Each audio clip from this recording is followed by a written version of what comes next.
الف لام میم، اس میں کچھ شک نہیں کہ اس کتاب کا نازل کیا جانا تمام جہانوں کے پروردگار کی طرف سے ہے۔ کیا یہ لوگ یہ کہتے ہیں کہ پیغمبر نے اس کو از خود بنا لیا ہے؟ نہیں، بلکہ وہ تمہارے پروردگار کی طرف سے برحق ہے، تاکہ تم ان لوگوں کو ہدایت کرو جن کے پاس تم سے پہلے کوئی ہدایت کرنے والا نہیں آیا، تاکہ یہ رستے پر چلے۔ اللہ ہی تو ہے جس نے آسمانوں اور زمین کو اور جو چیزیں ان دونوں میں ہیں سب کو 6 دن میں پیدا کیا، پھر عرش پر جلوہ افروز ہوا۔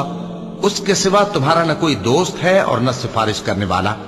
کیا تم نصیحت حاصل نہیں کرتے؟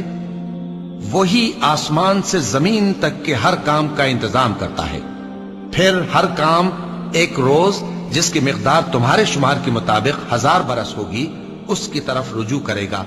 اسی شان کا ہے وہ خالق جو پوشیدہ اور ظاہر کا جاننے والا ہے۔